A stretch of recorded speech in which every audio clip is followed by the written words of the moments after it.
en el foro que le dimos también cuenta a usted sobre la transparencia y rendición de cuentas en lo que viene siendo la construcción o cómo evitar ya los moches en las obras, algo que padeció Sonora en el sexenio pasado y que hoy pues los empresarios no pueden ser cómplices si es que se intenta de nuevo hoy. Pero empezando por lo de Padres, Eduardo Bojorquez, te agradezco mucho que nos contestes. ¿Cómo estás? Buenos días. No, el agradecido soy yo, Luis Alberto, qué gusto saludarte. Igualmente, bueno, estás recién desempacado de aquí de Sonora.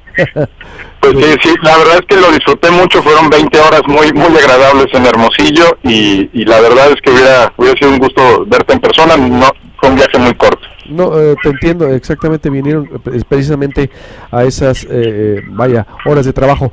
Eduardo, ¿cuál es tu valoración? Se está declarando inconstitucional una fiscalía que, pues, fue ejemplo también nacional respecto al combate a la corrupción en el caso de un exgobernador. ¿Cómo se mira desde la Ciudad de México el combate a la corrupción y rendición de cuentas de Sonora con este caso, por ejemplo? Mira, déjame concentrarme primero en lo que hizo el juez y que es pues darle avance a un amparo exclusivamente para el exgobernador Padres sobre el momento en el que se creó la fiscalía y si estaba alineada o no con cambios que se estaban dando a nivel federal. Yo entiendo que cada una de las 32 entidades federativas del país pues ha estado dando distintas discusiones sobre cómo enfrentar mejor el problema de la corrupción. Nuevo León también creó una fiscalía especial, la que lleva el fiscal Canales, está el caso de Sonora, pero a la par se estaba dando un proceso de reforma constitucional en el plano federal y lo que señala este juez es que no empatan los dos casos. Es muy parecido el argumento jurídico al que se utilizó para los casos de Veracruz y Quintana Roo en términos de la constitucionalidad de la creación de las fiscalías. Ahora, lo que también deja muy claro el Consejo de la Judicatura Federal el día de ayer es que el hecho de que se otorgue este amparo o vaya avanzando este amparo para el exgobernador Padres no significa que otras áreas de la Procuraduría Estatal en donde está ubicado el Ministerio Público no puedan continuar con la investigación correspondiente. Lo que está poniendo en duda el juez es que sea la Fiscalía Especial Anticorrupción creada, pero como el Ministerio Público sigue siendo la entidad que acusa formalmente, otras áreas podrían continuar con la investigación. Creo que es importante dejar claro que así será, es decir, la investigación no se suspende de acuerdo con el dicho de la Judicatura Federal.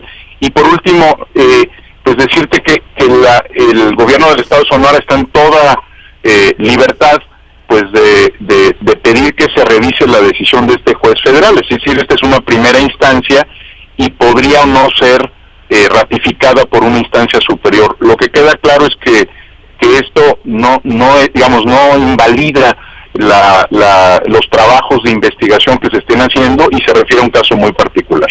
Eso es importante lo que me dices, no invalida los trabajos de investigación porque la Fiscalía ha documentado muchísimo, es decir, el caso de Guillermo Padres con cateos a sus ranchos, a sus casas, a sus cuentas, a sus colaboradores también. Imagínate, eso sería un riesgo que se invalidara, Eduardo, pero me dices, ¿no? ¿Se queda firme entonces? ¿Se quedaría? Se mantiene la investigación, lo que está cuestionando el juez es que sea la Fiscalía Especial la que deba de conducir estas investigaciones, pero podría entregárselo a otro agente del Ministerio Público y que lo pudiera mantener la investigación. Cuando menos ese es el dicho del Consejo de la Judicatura Federal que emitió el día de ayer, porque si no, pues no habría certeza jurídica para quienes están involucrados en un proceso de esta naturaleza. El Ministerio Público sigue siendo la agencia acusadora, aunque haya una Fiscalía Especial de Investigación. Yo creo que hay que estar atentos y además el hecho de que puede ser revisada esta decisión del juez por una instancia superior, ¿no? Todavía, yo te diría, no es un fallo definitivo y no tiene a lo mejor las consecuencias que uno podría imaginarse, ¿no? Sí, es lo que veo. Entonces, veremos entonces qué dice ahorita la autoridad, porque esto cómo pega a la rendición de cuentas de los estados, porque son pocos los estados que están haciendo esto, Eduardo, ¿estás de acuerdo? Que están persiguiendo al que se fue, por ejemplo.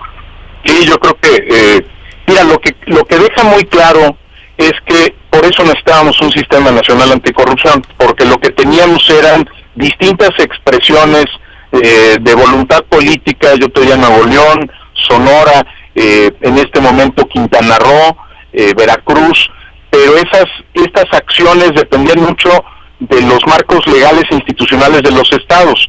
No había un marco nacional que les diera seguridad jurídica a quienes están investigando.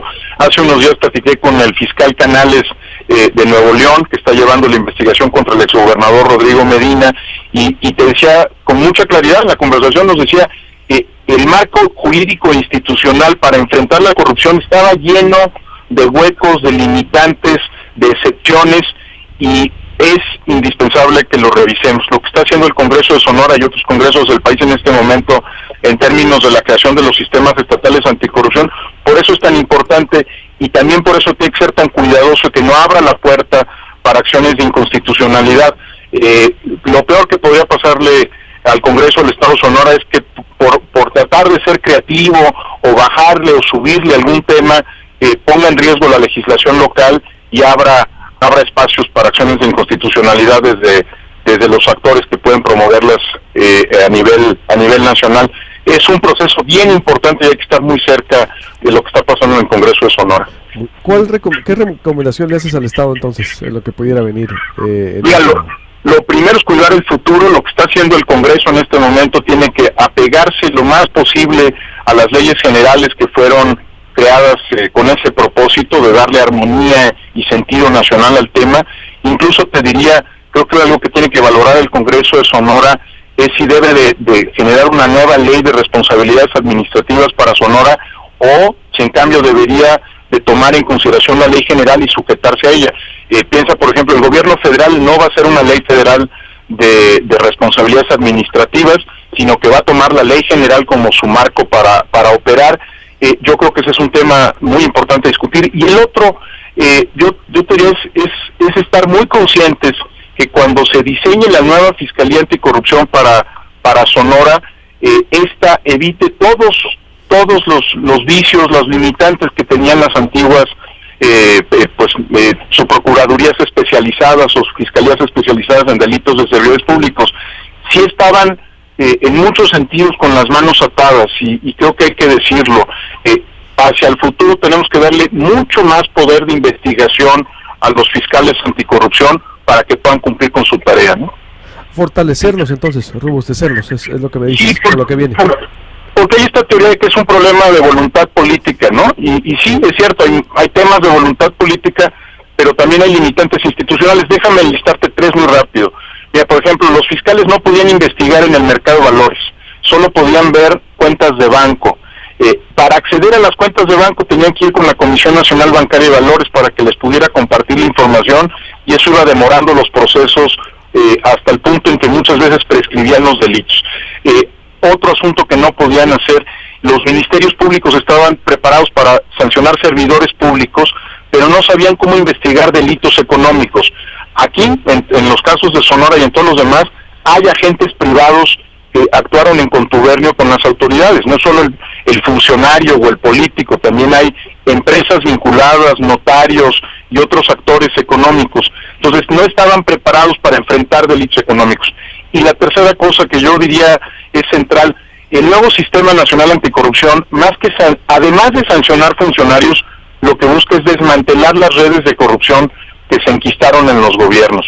Y eso requiere una fiscalía con destrezas y capacidades muy diferentes, porque no es ir solo por el cabecilla, si me permites decirlo así, o el personaje más prominente, es desmantelar la red de corrupción que se enquistó en el Estado y que puede seguir operando parcialmente, ¿no? Exacto, y lo vinculo con el tema de antier aquí en Sonora. Puede seguir operando empresarios que quieran seguir pagando mochadas por obras, por ejemplo, Eduardo. Es decir, lo peligroso y lo riesgoso es que se sigan, que esos quistes que le hacen tanto daño al Estado, a la sociedad, se mantengan, Eduardo, que el empresario se acostumbre a no denunciar y a ser parte de lo mismo. Por eso la importancia de la reunión del miércoles, que nosotros lo estuvimos abordando con el presidente nacional de CEMI, con autoridades aquí, para que pues cambie esa cultura, porque para combatir se necesitan dos, Eduardo, tanto los empresarios, medios y el gobierno, ¿no crees? Sí, yo te diría, cuando menos dos, como en el tango, pero normalmente una red.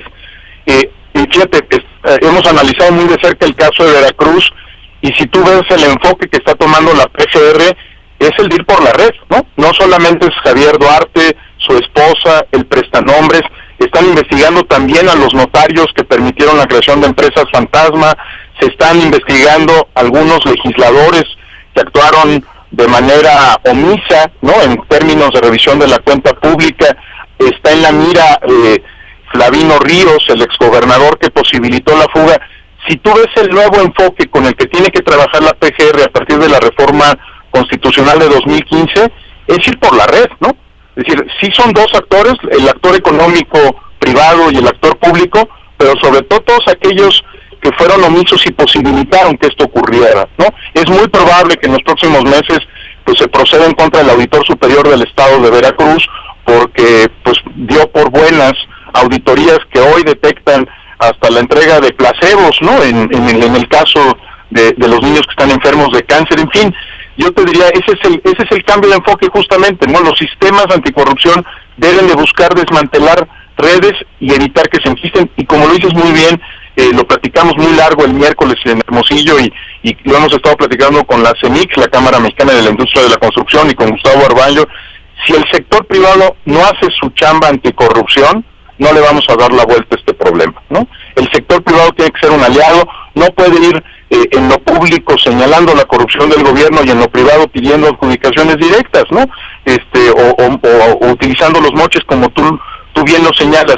El sector privado hoy es pieza clave para resolver el problema de la corrupción, y se necesita eso, ¿no? Colaboración para poder desmantelar las redes que se han enquistado, no solamente en Veracruz, sino en muchos otros lugares del país, ¿no? Quintana Roo, Aguascalientes, Guanajuato, en fin, nos sobran ejemplos, ¿no? Plenamente de acuerdo contigo, Eduardo Bojorquez, director de Transparencia Mexicana. Te agradezco mucho tu tiempo, tu valioso tiempo, y estaremos en contacto como siempre para abordar este y otros temas que se requieran. Muchas gracias, Eduardo. Gracias a ti por el tiempo y la oportunidad de estar con tu auditorio. Igualmente, ojo con lo que dice, y me quedo con eso. Si el sector privado no hace su chamba anticorrupción, no le vamos a dar vuelta a eso. Ya escucharon, empresarios, constructores, que esto es un binomio, que esto es no solo la autoridad y los medios, que no se quejen después a final de sexenio o a medio o a trienio, o bueno, sí, a mitad de gobierno, todos. Si solo señalan en privado lo que no pueden hacer en público, esto no va a cambiar. Voy a hacer un corte de Hostería, vuelvo con más información, cómo le quería ir a Hostería este fin de semana, vuelvo con el Procurador del Estado. En Hostería están convencidos